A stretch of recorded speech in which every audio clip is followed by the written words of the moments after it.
Cinema Worms. Discussing everything from Grima Wormtongue to the Shy Halib. I'm Sabib. And I'm Linz. And this is Cinema Worms Podcast. The record for the shortest screen time for an Oscar-winning performance is held by Beatrice Straight, who won the Academy Award for Best Supporting Actress in 1976 for her 5 minutes and 40 seconds in Network.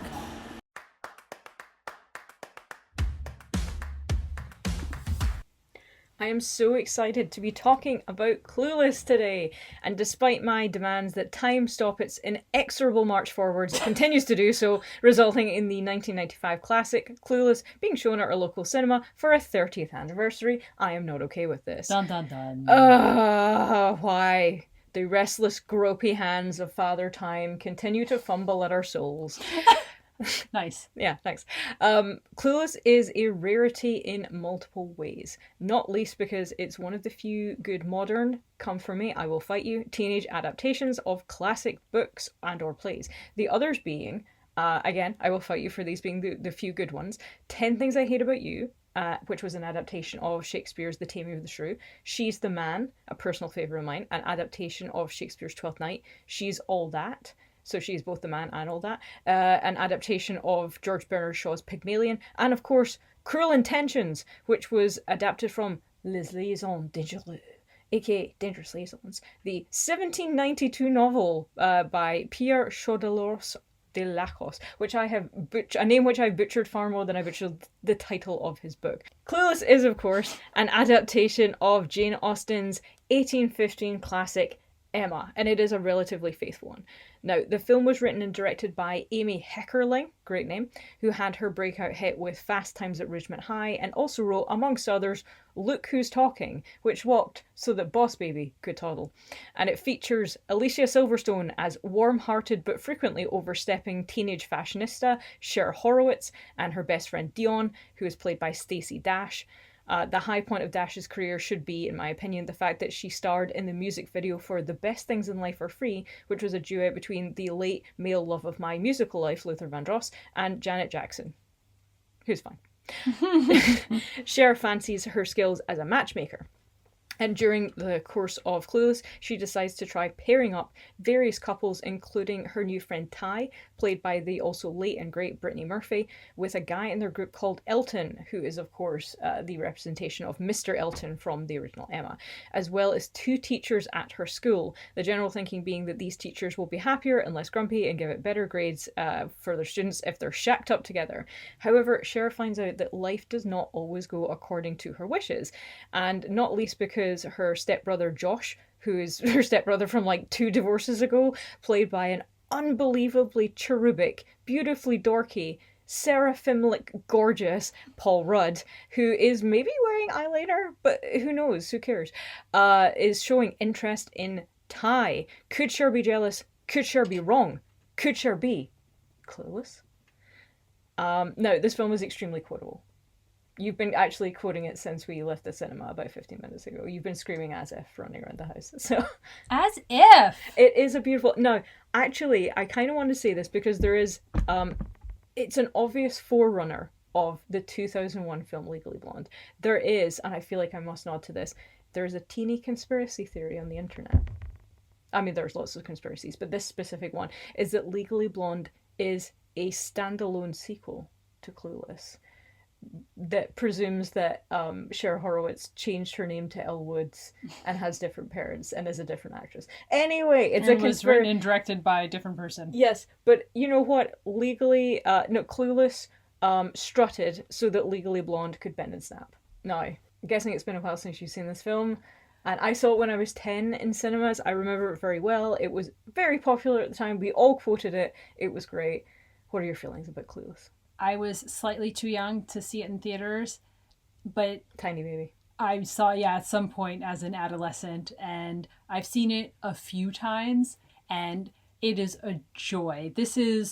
I was just saying on the way back that this is amongst my, top favorite films. It is pitch perfect. Not pitch perfect. Pitch Perfect is a pitch perfect film, though. But... Agree to disagree. So we must... No, I mean, I don't...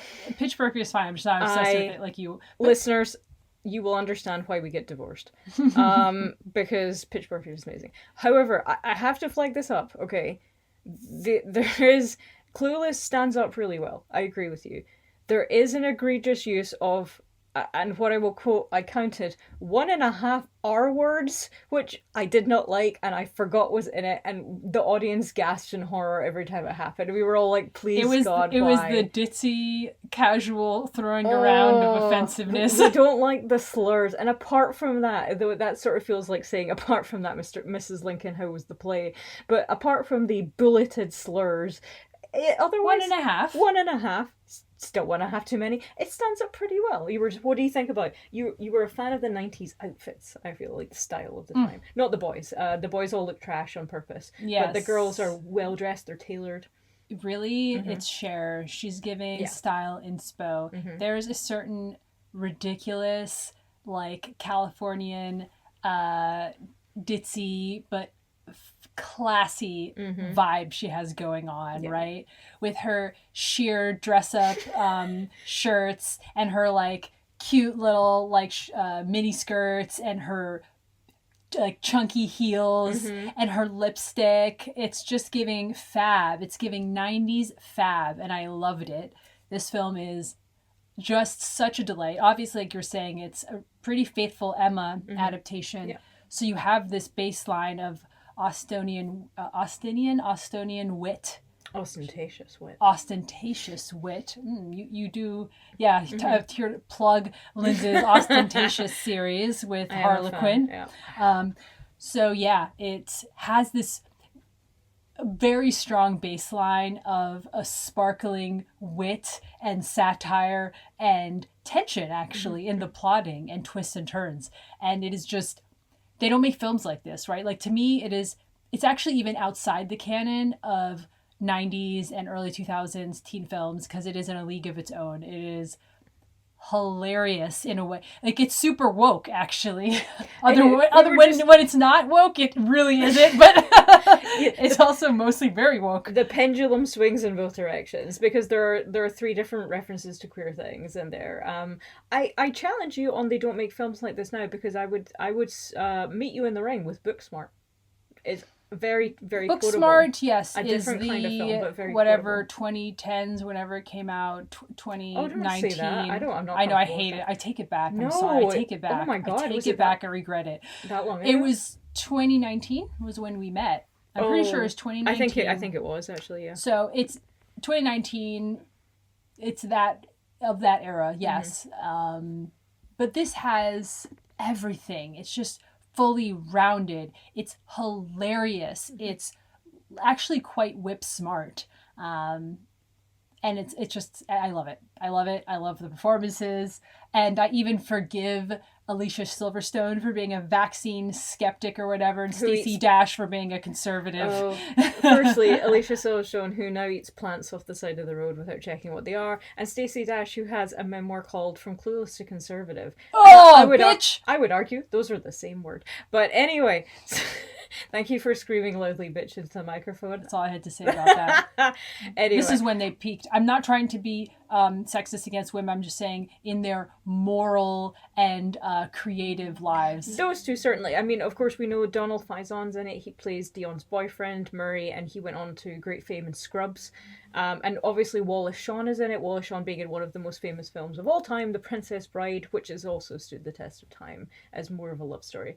Clueless is wonderful, and as you say, it does have this lovely base of adaptation to draw from, but all of the jokes, as you say, like the satire is there, the jokes are whip smart. There's a really great part where Cher is looking at the news and she's confused because there's fighting in Bosnia, and Josh is like, what, you look confused, and she says, yeah, I thought we I thought we had peace in the Middle East now, and he just starts laughing. And of course, like, it's just so funny because she means so well, and she just misses the mark quite a lot of the time, but she is absolutely unfailingly I wish I was as confident, even half as confident in my everyday life as Cher Horowitz is doing absolutely anything. She's giving that Emma bratty fabulousness, and we love it. We love it. We love to hate it, but we also love to love it. Yes. So I still recommend seeing this film. I think it's a bloody fantastic film. The local cinema is doing more for the 30th anniversary, some of which I haven't seen at all. So I'm really excited to see these films that I've missed out on, and we're going to compare them in the next episode. Check it out just for a joyous, witty, fun, romantic time.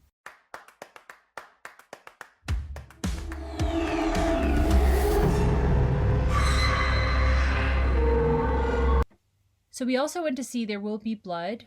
This came out in 2007, which is 18 years old now. The film can legally drink in the UK. Haha. And since the film has been out for a while, there may be spoilers in this discussion. So this is an epic period drama written and directed by Paul Thomas Anderson and is apparently loosely adapted from the 1927 novel Oil by Upton Sinclair. Oil! Exclamation mark. There should be more punctuation in titles. Yeah, I like it. Let me just put, not just for books, for films as well. Yes, it looks good. Imagine how great it would be if it was There Will Be Blood, semicolon. There will be blood, exclamation mark. There will be blood, question mark. Oh, well, that's just threatening. I like it. Anderson's got an interesting filmography, which includes his most recent 2021's Licorice Pizza, which Linz did not like. I did not. How did you feel about it? Yeah, I liked it well enough. Yeah. I also did not like Phantom Thread, which was actually the only other Paul Thomas Anderson film that I have not. I feel like you must have seen probably his whole filmography, but I've missed lots of them. Didn't you do Boogie Nights? Yeah, I haven't seen that, and I did like Phantom Thread. I just can't like any film that revolves so much around somebody retching. It's just against my own nature.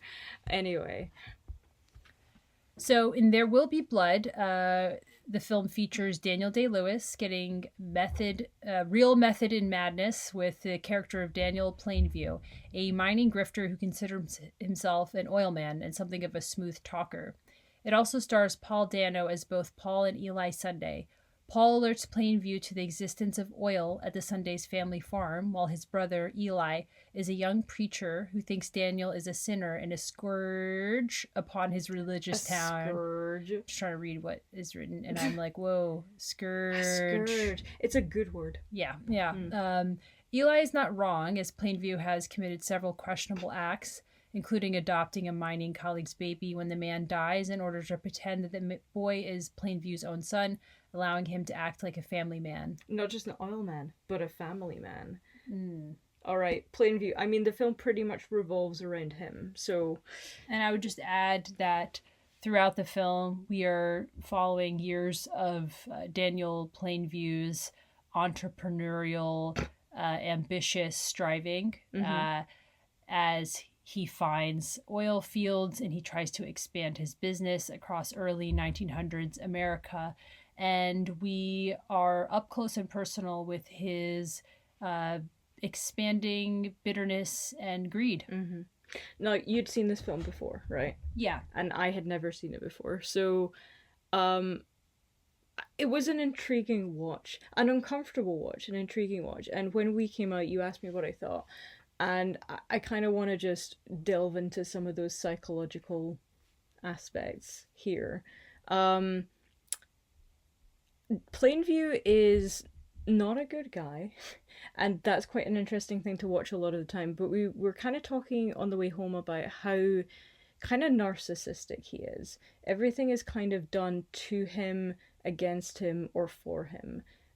He seems to think that all of the people in the world are just little NPCs who kind of exist, you know, to sort of like prop up his ideas, his ambitions, and everything should kind of work in the way that he wants. He is not a patient man, and he has a hell of a temper. Yeah. So as a character study, it's really fascinating because we don't see or learn anything really, a little bit maybe with the introduction of one character halfway through, but about his background or his childhood or anything. It's not really explained. We, in fact, in the beginning of the film are just with him in silence, but you get a lot of his character even in those first silent scenes. You get a sense of who he is, which is sort of hardened, relentless, striving, lonely person. And you said, he starts lonely, he ends lonely. So Yeah. I think, and there was a partway through the film, or over halfway through, he's talking with someone, and he really just sort of lays out his inner psychology in really plain speak, as he always says. He's Yeah. like, I'll give you plain speak. And he describes himself as this ambitious, sort of bitter, angry person who sees no good in other people. Yeah. And you get a real sense of that, this self-destructive anger and need. Yeah, and it's interesting that when we talk about that self-destructiveness and when we see it playing out, he says that he's a competitive guy, right? But even when he's at the top of his game and there's nobody to be competitive with, that kind of breaks him in a lot of ways. Like, he is not okay with that. And when he's offered a large sum of money at one point for like one of the companies to take over the mining that he's done, they're like, we'll make you a millionaire, and you can spend time with your son, you can do whatever you want. And he is like, why would I want that? And I thought, wow, okay, so up until this point I've not quite understood exactly everything about this character, but in this one exchange, because how many characters have you seen who would turn that down, who would turn a million down, especially in, I think it was sort of early 19 like hundreds at that point. um it's not about the money and it's not about the status, it is about being the guy who does what he does. And when he delivers these little speeches, these little plain talks, as you say, to like the townspeople, he is continually telling them how other people hire middlemen, but he always goes there in person. He's always on site making things work. And I thought, I now have the measure of you. You don't want money. You don't necessarily want status. You do want respect. I don't think you care about love, but you do want respect. But what you want is complete control of everything all of the time. Yeah, yeah, And yeah, exactly. it doesn't really matter almost what's happening as long as he has full control. And when that control is in any way taken away or anyone displays any kind of agency, he just flips a lid completely. Yeah, yeah. So it's almost like the enemy that he sees in other people and projects onto other people is really coming from within. And I mean, let's talk about also Paul Dano's characters, who Oh, fantastic. I mean, what a great foil. Might be the best, and I quite like him. I quite like things I've seen him in, but my god, that might be the best I've ever seen him do. He was like fully alive. I completely believed him as being two separate brothers. It actually threw me. I'm not very good with faces. At one point, I was like, wait, which one was Paul Dano? They were both Paul Dano. Although But you like, really only see that first yeah, brother for but one but scene. it Yeah, threw me. yeah. I genuinely was like, did they cast another actor who For a looks like second, him? I was confused, even though I've seen the film before. I was Yeah, like, does he have a split personality disorder? Why does he think he has a brother? Is he yeah. crazy? No, No, he does. he does, he's just, but it was a dynamite performance. This young preacher who is like against him and is kind of like really believes in who he is and what he does, and watching him go or try to kind of go toe to toe and being totally unprepared for the kind of person that Plainview actually is just wild. You know that this film is like 158 minutes long, and it kind of did not feel like that. I was enthralled. Yeah, absolutely. And it's so interesting seeing it 18 years later, because I Yeah. loved it then and I love it now. And yeah, it's definitely, we want to do a best maybe 25 films Mm-hmm. of the last, the first 25 years You keep of saying this, but the that's 21st so century. hard. How am I going to choose Yeah, just so we're going 25? to do that, and 25 it's from each year, maybe. It's just. yeah, I know it's going to be really tough. So watch out for that episode, but I will be including this in that, just because it's a classic. It's really like, this is so like obvious of a comparison, but it feels like, oh, this is what The Brutalist wishes it was. Ooh, you know what? I'm not even mad at the comparison. I totally get it. I actually want to let that sink in, think about it a bit more, but like, ooh, incisive. Sorry, Cut like a bro. knife, bro. Sorry, bro. I mean, the filmmaker is our age for The Brutalist. Yeah. He's very young. And because Thank you for we are thank very you, young. thank you for lumping me with you. It's fine. It's fine. So, the time this film came out, he would have not have even been getting into directing or just getting into directing. He would have been freaking 20 years old, 18 years old. So this would have been formative for him. So obviously he was inspired by this film. But this does it in a way that is pitch perfect and very, very streamlined, right? And the cinematography, obviously, that's a huge part of what makes this film great. Absolutely vivid. Yeah. There's something about it that's always menacing. Even when Yes, every shot. everything's kind of like, it peaks and troughs of like action and reaction, but it always felt horribly menacing. No, even if something sort of vaguely nice was going on, I felt really unsettled by it. Which is an interesting way to feel about a film that's like not at all a horror, but Jesus, it was just so uncomfortable, but in a really intriguing way. I wish I had time to read up on the editing and the cinematography so I could offer some specific insights, but I don't have any. Maybe I'll include it in the podcast notes. So it probably has to do with what shot follows the next shot, right? If you pair two shots together, that's going to make something more menacing or not, right? Like Lovely. So there's going from something, this movement, the constant movement of the drill is a recurring image, the oil drill, and that's often leads to people's deaths and it's violent. So that is the pulse throughout the film. And lots of wide shots, lots of panning onto faces or away from faces. So fascinating. Oh, a little shout out to the fact that his son is injured after this like oil kind of explosion, and so some of the film is also kind of muted as well while we're hearing things from the son's who is now deaf, from his point of view. And I thought that was great, and I liked scenes where we're getting to see the sign language, and they didn't hurry it up. They let it play out at its own pace, like a regular conversation. And I felt that was really important to do because we're used to kind of being impatient and expecting things to speed up if they're not necessarily spoken, but not cutting away and like making sure the camera stays at a slightly weird angle, but it stays on the now young man's face. I thought that was excellent. Maybe we should do a 20, because I'm always trying to get more films in there, a 25 films that do great cinematography as well as the regular 25. Yes, we could do different categories. I love it. Oh, we could do our own Oscars. Yeah, you're just making it means nothing. People do that. I follow this account on Blue Sky that does they redo the Oscars for the year. Each year they go back for decades. I love it. Okay. I mean, shout out to that account. We're fans of you, I guess. Awesome. Well, if you get a chance to see There Will Be Blood, if your local cinema is doing retrospectives, there's a lot of good films playing at the moment. Go and support local cinema.